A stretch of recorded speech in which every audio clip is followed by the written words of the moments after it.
إنا نحن نزلنا الذكر وإنا له لحافظون. الحمد لله حمدا كثيرا كما أمر، وأشهد أن لا إله إلا الله وحده لا شريك له في الخلق والأمر، وأشهد أن سيدنا وحبيبنا وشفيعنا وسندنا ومولانا محمدا عبده ورسوله المبعوث إلى الأسود والأحمر لتتميم مكارم الأخلاق، وعلى آله وأصحابه الذين هم خلاصة العرب العرباء، وهم كالنجوم في السماء للاقتداء والاهتداء، وهم مفاتيح الرحمة ومصابيح الغرر. أما بعد فأعوذ بالله من الشيطان الرجيم. بسم الله الرحمن الرحيم. يا أيها الذين آمنوا كتب عليكم الصيام كما كتب على الذين من قبلكم لعلكم تتقون. وقال تعالى: شهر رمضان الذي أنزل فيه القرآن هدى للناس وبينات من الهدى والفرقان. وقال النبي صلى الله عليه وسلم: من صام رمضان إيمانا واحتسابا غفر له ما تقدم من ذنبه. وقال النبي صلى الله عليه وسلم: قال الله تعالى: الصوم لي وأنا أجزي به، وفي رواية وأنا أجزى به. صدق الله العظيم وصدق رسوله النبي الكريم، ونحن على ذلك لمن الشاهدين والشاكرين، والحمد لله رب العالمین. عزیزان محترم، اللہ تعالیٰ نے انسان کے اندر دو قسم کی استعداد اور صلاحیت رکھی ہے. ایک صفات ہے ملکوتی صفات، فرشتوں والی صفات، اور ایک صفات ہے حیوانی صفات. اگر انسان فرشتوں والی صفات کو مضبوط کرنا چاہے، وہ عمل جو فرشتوں والا عمل ہے اس کو پابندی سے کرتا رہے، تو اس کے اندر فرشتوں والی صفات اتنی ترقی کر کے آ جاتی ہے کہ اللہ تعالیٰ ان پر فرشتوں کے سامنے رشک کرتے ہیں اور کہتے ہیں کہ دیکھو یہ بھی وہ انسان ہے جس کے بارے میں تم کہا کرتے تھے کہ کیوں اس انسان کو پیدا کیا جا رہا ہے. تو فرشتوں کے سامنے اللہ تعالیٰ تعجب اور فخر کرتے ہیں. اگر حیوانی صفات کو ترقی کر دے انسان تو اتنا زیادہ گر جاتا ہے کہ حیوانوں میں سب سے اسفل، سب سے ازل، اولئک کالانعام بل ہم اضل. قرآن میں کہا گیا کہ یہ حیوان ہی نہیں، حیوانوں سے بھی زیادہ گمراہ ہے. تو یہ دو صفات ہیں. روزے کے ذریعے اللہ تعالیٰ بندے کی فرشتوں والی صفات کو ترقی پر لے جانا چاہتے ہیں. فرشتوں کی صفات کیا ہے؟ وَنَحْنُ نُسَبِّحُ بِحَمْدِكَ وَنُقَدِّسُ لَكَ. ہم آپ کی تسبیح اور تحمید بیان کرتے ہیں. لا یعصون اللہ ما امرہم. اللہ کی نافرمانی نہیں کرتے. کھانا پینا اور لذتوں سے ان کو کوئی واسطہ نہیں. جو اللہ نے حکم دیا اسی کے مطابق عمل کرتے رہ رہے ہیں. ٹھیک اسی طرح روزے میں بندہ ان تمام چیزوں سے جو حیوانی صفات ہے، کھانے پینے اور لذتوں سے رک جاتا ہے، تسبیح اور تحمید اور قرآن کی تلاوت اور ذکر میں مشغول رہتا ہے. اللہ تعالیٰ فرشتوں کے سامنے اس پر فخر کا اظہار فرماتے ہیں. حدیث کے الفاظ ہیں: الصوم لی وانا اجزی بہ. روزہ میرے لیے ہے اور میں خود اس کا بدلہ دوں گا. دوسری عبادتیں بھی اللہ کے لیے ہوتی ہیں، لیکن اس عبادت کو اللہ نے اپنی طرف منسوب کیا کہ روزہ میرے لیے ہے. اس کی وجہ یہ لکھی ہے کہ دوسری عبادتوں کے کرتے وقت انسان جب کرتا ہے تو نظر آتا ہے، جیسے ایک نمازی نماز پڑھتا ہے نظر آتا ہے، ایک زکوٰۃ دینے والا دے رہا ہے نظر آتا ہے، حاجی حج کر رہا ہے وہ نظر آ رہا ہے، لیکن روزہ اللہ کا اور بندے کا تعلق ہے۔ جب تک بندہ خود نہ کہے کہ میں روزے سے ہوں کسی کو پتہ نہیں چلے گا۔ تو یہ گویا اللہ کی عبادت میں بھی لگا ہوا ہے اور انتہائی خاموشی کے ساتھ بغیر کسی ریا کے اللہ کی عبادت کر رہا ہے۔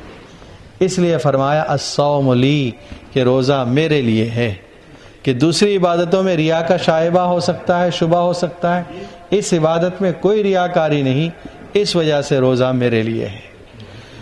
بعض محدثین نے اس کی شرح میں اس کو ایکسپلین یوں کیا ہے کہ چونکہ انسان سخت گرمی کے موسم میں اگر روزہ رکھتا ہے، تنہائی میں گھر کے اندر وہ اکیلا ہے، ہر قسم کے ڈرنکس اور مشروبات کی بوتلیں، شربت کی بوتلیں رکھی ہوئی ہیں، جوسز رکھے ہوئے ہیں فریج میں، لیکن بندہ ہاتھ نہیں لگاتا، اس لیے روزہ رکھا ہوا ہے۔ اس کو دیکھنے والا کوئی نہیں اللہ کے سوا، لیکن اس کے دل میں اللہ کا خوف ہے اور روزہ اس کو روک رہا ہے ان کھانے پینے سے، اس لیے اللہ نے فرمایا کہ اس نے روزہ میرے لیے رکھا ہے۔ وَأَنَا أَجْزِي بِهِ، میں خود اس کا بدلہ دوں گا۔ اس کا مطلب یہ ہے کہ دوسری عبادتوں کے انعامات فرشتوں کے ذریعے دیے جائیں گے، لیکن روزے کا بدلہ میں خود دوں گا۔ اور دوسری روایت کے الفاظ ہیں وَأَنَا أُجْزَى بِهِ، کہ میں خود اس کا بدلہ ہو جاؤں گا۔ اتنی بڑی عبادت ہے کہ میں خود اس کا بدلہ ہو جاؤں گا۔ روزہ اللہ تعالیٰ نے اگلی امتوں پر بھی فرض فرمایا تھا اور اس امت پر بھی فرض فرمایا ہے۔ فرق یہ ہے کہ اگلی امتوں نے اس روزے کے اندر تبدیلیاں کر دی، کچھ چینجز کر دیے۔ ایک امت کے بارے میں آتا ہے روایتوں میں کہ ان کا ایک عادل بادشاہ، بہت انصاف کرنے والا بادشاہ بیمار ہوا۔ انہوں نے منت مانی کہ اللہ اگر یہ تندرست ہو جائے گا تو ہم 10 روزے بڑھا دیں گے۔ جو ان کے روزے کی مقدار تھی انہوں نے 10 روزے بڑھا دیے ایک سال میں۔ اللہ تعالیٰ نے اس امت کے لیے 1 مہینے کے روزے مقرر فرمائے اور یہ فرمایا کما کتب علی الذین من قبلکم، اے ایمان والو تم پر روزے فرض کیے گئے جس طرح تم سے پہلی امتوں پر روزے فرض کیے گئے تھے۔ لکھا ہے مفسرین نے کہ یہ جملہ جو ہے کما کتب علی الذین من قبلکم، یہ دونوں چیزیں بتلا رہا ہے۔ ایک تو تاریخ بتلا رہا ہے کہ اگلی امتوں میں بھی روزہ فرض تھا، تو آپ کو پتہ چلے گا کہ پچھلی جو امتیں ہو گزری ہیں ان پر بھی روزہ فرض تھا، یہ تاریخ۔ اور دوسرے ایک چیز اس جملے سے یہ معلوم ہو رہی ہے کہ روزہ اگر کسی کو گراں گزرتا ہے، بہت بھاری لگتا ہے، سخت گرمی کا روزہ یا اتنا طویل اور لمبا روزہ، تو اللہ تعالیٰ فرما رہے ہیں صرف تم ہی لوگوں پر یہ فرض نہیں، اگلی امتوں پر بھی فرض تھا۔ اور جب کوئی حالات ایسے پیش آتے ہیں جس میں بہت سے لوگ شریک ہو جائیں تو پھر غم ہلکا ہو جاتا ہے۔ مثال کے طور پر ایک آدمی کے گھر میں آگ لگی، بہت بڑا صدمہ ہے، اس کا سامان خاک ہو گیا، جل گیا، سب کچھ جو اس نے جمع کیا تھا راکھ ہو گیا۔ لیکن اگر آگ کوئی بڑی ہو جس میں محلے کے 10 گھر جل گئے ہوں تو پھر ہر آدمی کو ہوگا چلو میرا ہی نہیں، اس کا بھی گھر جلا ہے، فلاں کا بھی گھر جلا ہے، فلاں کو بھی مصیبت پہنچی۔ تو جب غم ہلکا ہو جاتا ہے اس لیے کہ عام ہو گیا یہ، تو فرمایا کہ صرف تم ہی لوگوں پر یہ روزے کی ذمہ داری نہیں بلکہ اگلی امتوں پر بھی روزہ فرض تھا۔ روزے کے بارے میں اللہ تعالیٰ نے جو حکم دیا وہ نہایت حکمت کے ساتھ، ایک تو یہ کہ 1 مہینے کا روزہ فرض کیا۔ جسم کے ماہرین جن کو اطباء کہتے ہیں، ڈاکٹرز کہتے ہیں کہ اگر آدمی مہینے میں 3 دن روزہ رکھ لے، دن میں کچھ نہ کھائے پیے، تو اس کی ایک طرح سے ایموٹی ہو جاتی ہے، اس کے بدن کی صاف ستھرا ہو جاتا ہے، کوئی بیماری نہیں ہوتی۔ اگر آپ ہر مہینے میں نہ رکھیں، سال میں 1 مہینے میں رکھ لیں تو یہ فائدہ حاصل ہو جائے گا۔ تو 1 مہینے کی مدت فرض کی۔ اور دوسری وجہ کیا ہے کہ انسان کے نفس کو روزے کے ذریعے دبایا جاتا ہے۔ نفس چاہتا ہے کھانا پینا اور لذتوں کو، اللہ تعالیٰ نے روک کر اس کو نفس پر کنٹرول سکھانا ہے۔ اگر بہت زیادہ مدت ہوتی تو نفس پر بہت بھاری ہوتا، جیسے کہتے 6 مہینے کے روزے فرض ہیں، بہت مشکل ہو جاتا۔ اگر کم مدت ہوتی کہ 1 ہفتے کے روزے فرض ہیں تو وہ فائدہ حاصل نہیں ہوتا نفس پر جو کنٹرول کرنا تھا۔ اس لیے ایک معتدل ایسی مقدار اللہ تعالیٰ نے متعین فرمائی جو ہر اعتبار سے مناسب ہے۔ دوسری ایک حکمت اوقات کے اندر ہے جو اس کا ٹائمنگ ہے روزے کا.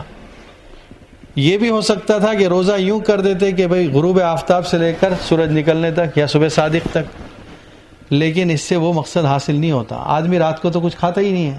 کھانا کھایا، اگر جو لوگ مغرب سے بعد کھاتے ہیں مغرب سے پہلے کھا لیتے ہیں، اور رات بھر تو ویسے بھی آدمی نہیں کھاتا. صبح اٹھ کر روزے کا جو مقصد تھا، کچھ بھوکا پیاسا رہنا، کچھ اس کے نفس پر کنٹرول کرنا، وہ اس سے حاصل نہیں ہوتا. اس لیے دن کا اللہ تعالیٰ نے وقت دیا کہ صبح صادق سے لے کر غروب آفتاب تک کا روزہ ہے، تاکہ اس میں کام کاج کے اوقات، کوئی آدمی جاب پہ جا رہا ہے، کوئی آدمی بزنس کر رہا ہے، کوئی آدمی فارمر کام کر رہا ہے، کھیت میں کام کر رہا ہے، اس کا دن بھر کا روزہ اس کے نفس پر بھی احساس ہوگا. اور روزے کا ایک فائدہ یہ ذکر کیا ہے کہ بہت سے وہ لوگ ہیں جو بہت مالدار ہیں، اللہ نے ان کو دیا ہے، ان کے گھر میں کبھی کھانے پینے کی کمی محسوس نہیں ہوتی. ہر وقت فریج بھرے ہوئے ہیں، کہاں رکھا جائے یہ سوچا جاتا ہے. تو پھر ایسے لوگوں کو بھوک کا کیا احساس ہوگا؟ اگر اسی طرح ایک آدمی اب مالداری کی حالت میں پیدا ہوا، مالداری کی حالت میں جوان ہوا اور خود اس کے پاس مال ہے، اس کو کیا پتہ کہ بھوک کیا ہوتی ہے. فقیر جب بھوکا سوتا ہے، تنگ دست کے ہاں رات میں کھانے کے لیے کچھ نہیں ہوتا ہے، تب وہ کیسے سوتے ہوں گے، وہ بچے کیسے رو رو کر سوتے ہوں گے. وہ احساس دلانے کے لیے روزہ رکھا گیا، تاکہ آپ کو پتہ چلے کہ غریب کی غربت کیا ہوتی ہے، فقیر کی بھوک کیا ہوتی ہے، بچوں کا بلبلانا کیا ہوتا ہے، یہ پتہ چل سکے. اس لیے غمخواری کا مہینہ، اسی لیے آپ نے فرمایا حدیث میں شہر المواسات، یہ غمخواری کا مہینہ ہے تاکہ ہر ایک کے دل میں غریب کے لیے کوئی احساس جاگے. تو روزہ ہر اعتبار سے مناسب، اس کی ٹائمنگ بھی بہت مناسب، اس کا جو لمٹ ہے وہ بھی بہت مناسب، جو مقدار ہے وہ بھی بہت مناسب. اور حدیث میں جو فرمایا کہ روزہ دو قسم کا ہوتا ہے، ایک ہوتا ہے روزہ جسم کا روزہ، ایک ہوتا ہے روح کا روزہ، یعنی روزے کا جسم اور روزے کی روح. روزے کا جسم تو یہ ہے جو ہم آسانی سے ادا کر لیتے ہیں، بھئی کھانے پینے اور لذتوں سے رک گیا آدمی، یہ اس کی باڈی ہے. لیکن اس کے اندر ایک سول ہے، ایک روح ہے. وہ روح یہ ہے کہ آدمی اللہ کی ہر نافرمانی سے رک جائے. آنکھ کا روزہ، جن چیزوں کو دیکھنے سے اللہ نے منع کیا ان سے رک جائے. کان کا روزہ، جن چیزوں کے سننے سے اللہ نے منع کیا ان سے رک جائے. زبان کا روزہ، جن چیزوں کے بولنے سے اللہ نے منع کیا ان سے رک جائے. ہاتھ پیر کا روزہ، جن چیزوں کے طرف جانے سے اور جن چیزوں کو پکڑنے سے منع کیا ان سے رک جائے. دل کا روزہ، جن چیزوں کے تصور اور وسوسے خیال سے منع کیا ان کو خیال دل میں نہ لائے. یہ پورے جسم کا اندرونی روحانی روزہ ہوگا، گناہوں سے بچنے کا روزہ. اور اصل یہی چیز ہے. روزے کا مقصد کیا ہے؟ حلال چیزوں سے اس وقت کے دوران روک کر اللہ تعالیٰ یہ چاہ رہے ہیں کہ اس کے بعد حرام چیزوں سے رکنا بھی آ جائے.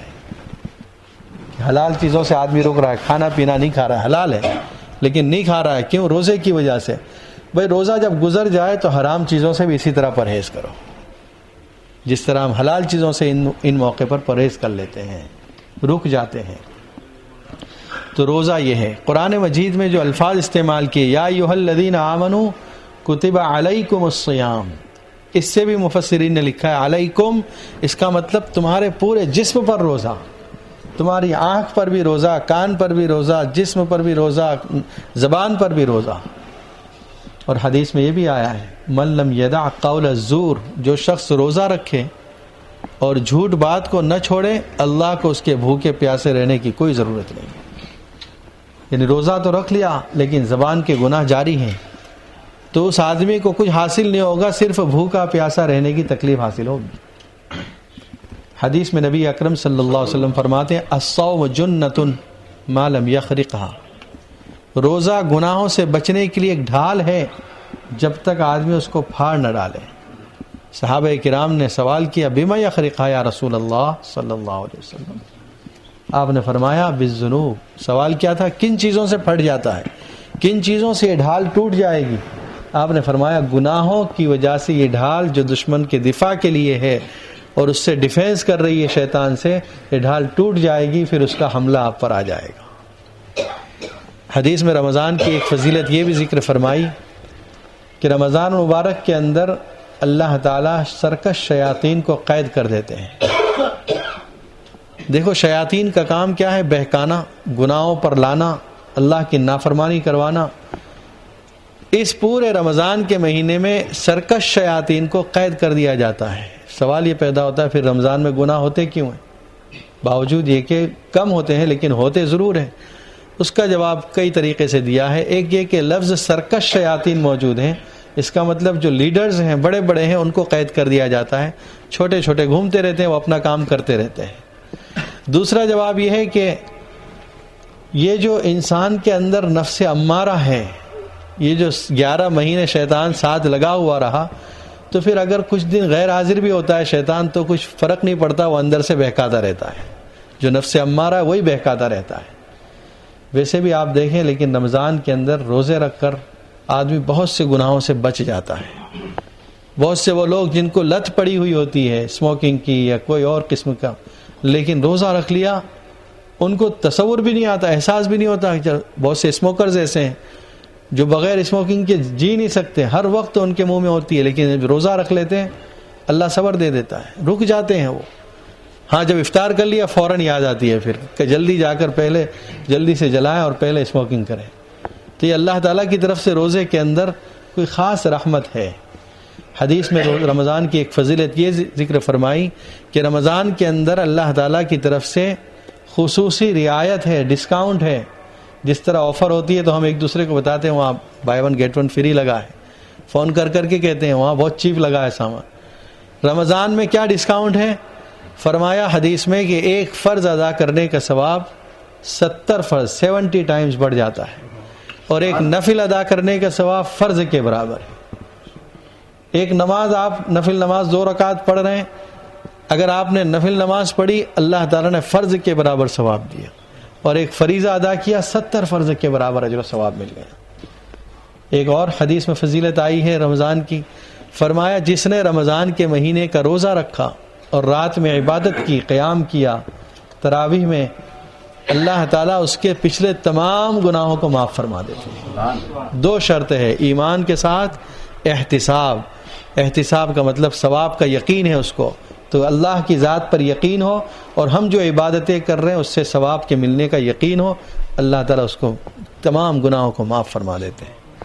تو رمضان کے اس مہینے میں ایک اہم عبادت تو روزہ رکھنا ہے، جو اللہ تعالیٰ نے بالغوں پر فرض فرمائی ہے، مرد ہو یا عورت ہو سب پر فرض ہے۔ عورت کو ناپاکی کے دنوں میں فرض نہیں لیکن اس کو قضا رکھنی لازم ہوتی ہے۔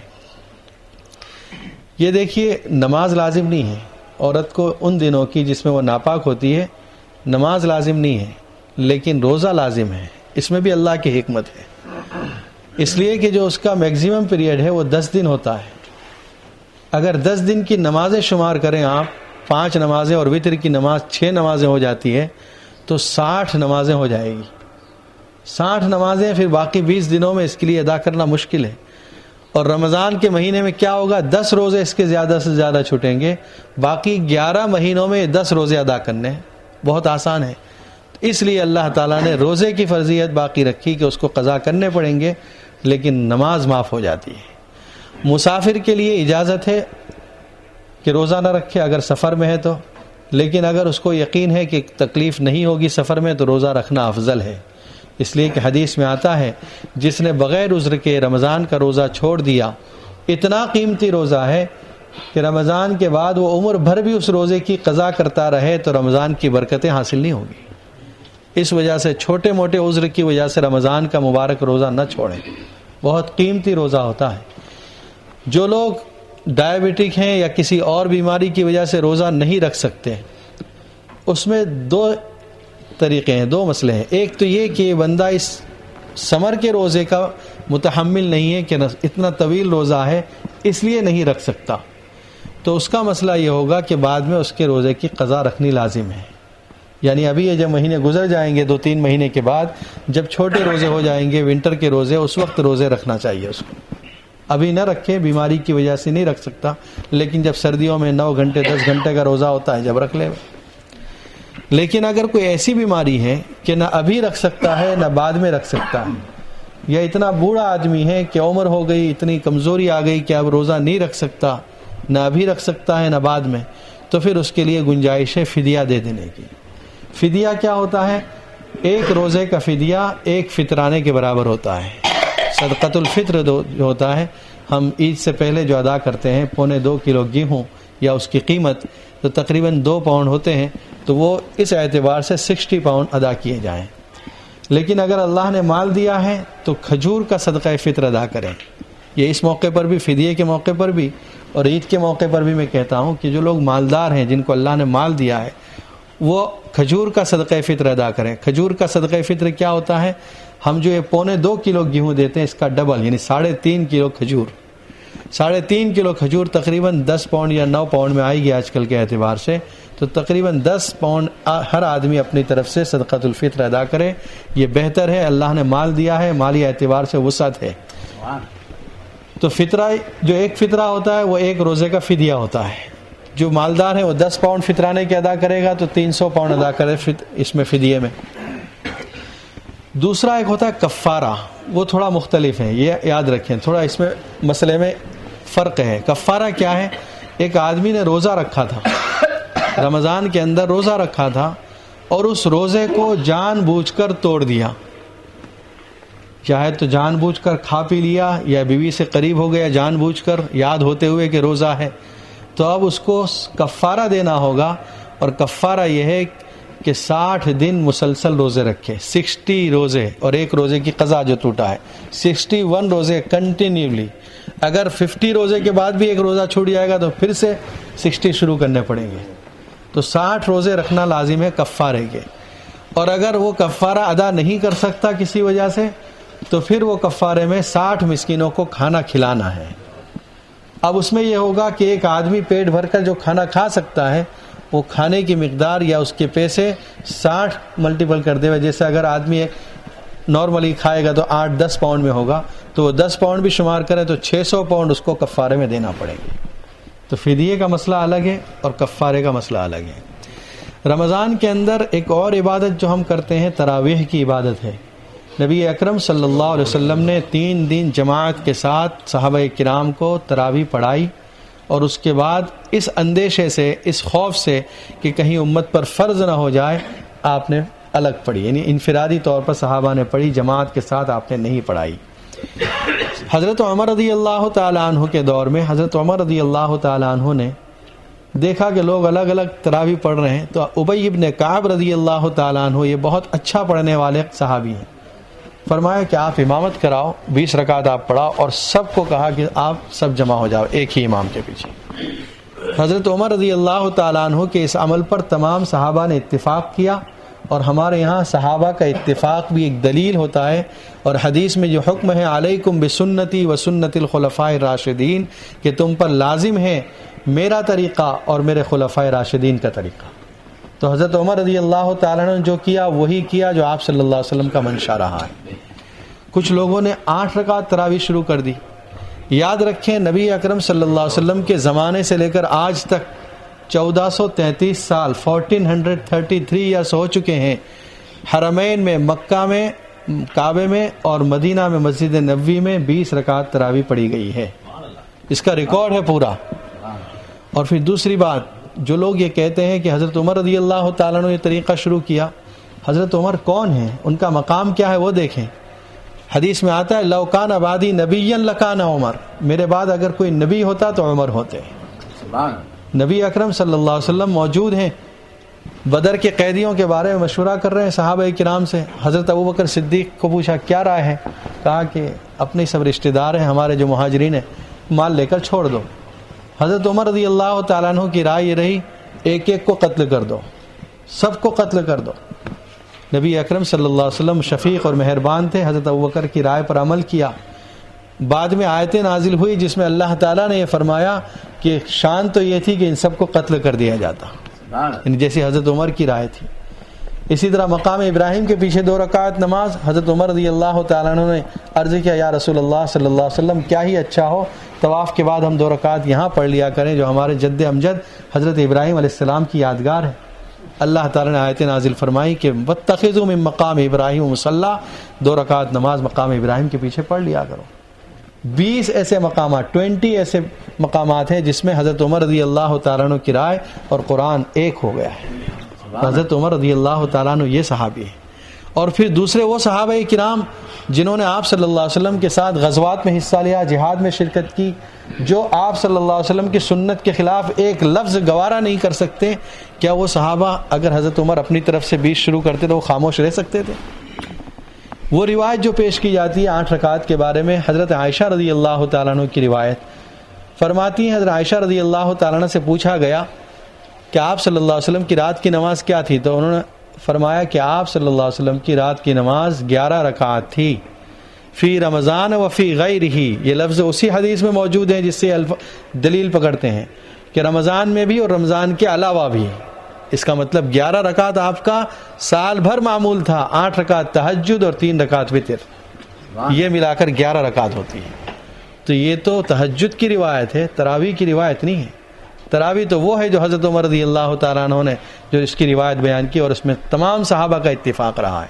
اور پھر حرمین میں 1400 سال سے 20 رکعت کا ہونا یہ کیا کم دلیل ہے بڑی؟ اس لیے قرآن مجید سے 20 رکعت کا پڑھنا یا سننا یہ ایک سنت موقدہ ہے.